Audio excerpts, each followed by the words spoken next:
everyone, hope you're doing well. Today we're back on the update's groundbreaking dev server, and it's time to have a look at another vehicle that is in the files but not really on the dev server. This is the PT-685. It is a rank 3 battle rating 2.7 little PT boat designed for the Americans, and it's looking pretty fun as a general vehicle. Very similar to what we've seen before when it comes to the American stuff. So it has access to a 40mm on the back, it has a 37 on the front, and then it has two 20mm cannons and also two dual mounts of 50 cals in these mounts right here. So pretty standard when it comes to these Elco boats. It also has the 5.69mm Mark 13s, so these are pretty good torpedoes, good at least in arcade for blocking off certain areas. When it comes to the armor on it, the only excess stuff you have is on the Bofors itself with the 9.52mm here. The hull itself is 40mm and also the superstructure 15, so not too survivable. Does have a crew of 17, so that's a little bit better and a little bit worse than some of the other vehicles. And also, being a premium at rank 3, we'll be able to research the vast majority of the American tech tree.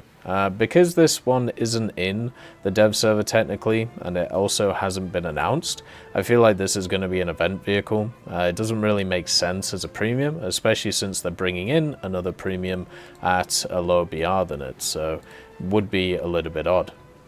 The vehicle itself is obviously full of ammunition for the 40mm and also for the 37. It's got the radio station and bridge here and the triangle setup of engines that we generally see on some of the other vehicles. And then when it comes to the modifications for it, you can see that it actually gets a rocket launcher at some point, the M8 rockets. So hopefully we can see what that looks like at some point, but unfortunately, because I don't have it unlocked, I can't see all of its modifications.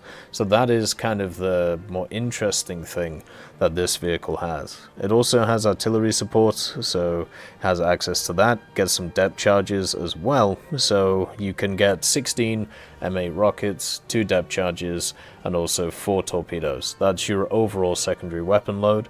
The 40mm does get APHO universal belts. The 20mm is exactly the same, so pretty standard compared to a bunch of other vehicles.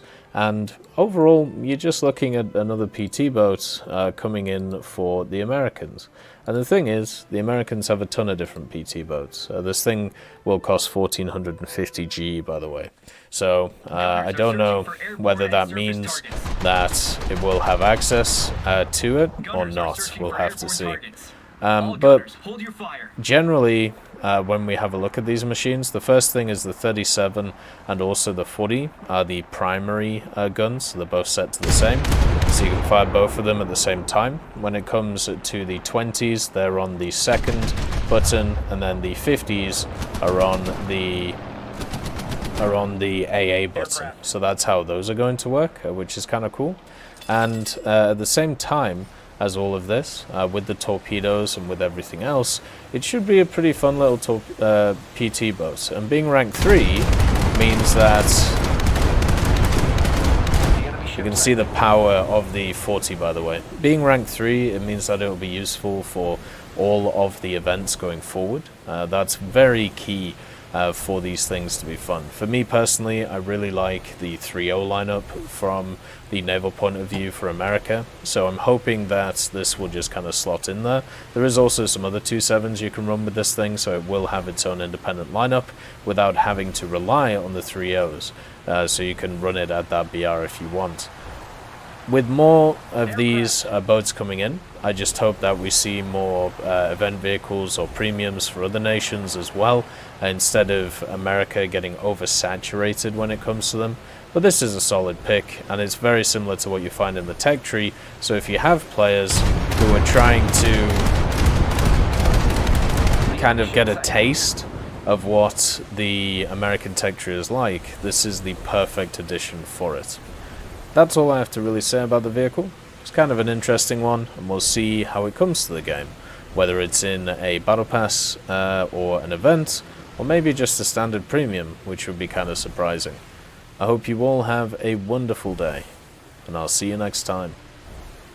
I'd just like to thank Professor X 1718, Orangetail, Sakoshi Tiger, BRFC 15, Teddy, John Ryman, Universe A, Eugens Terry, Ambrosius McClellan, Daniel Stanton, Martinez, B. Young, and then Kyle Kin, Barine, Lafouche, and also Samuel Slick for supporting the channel.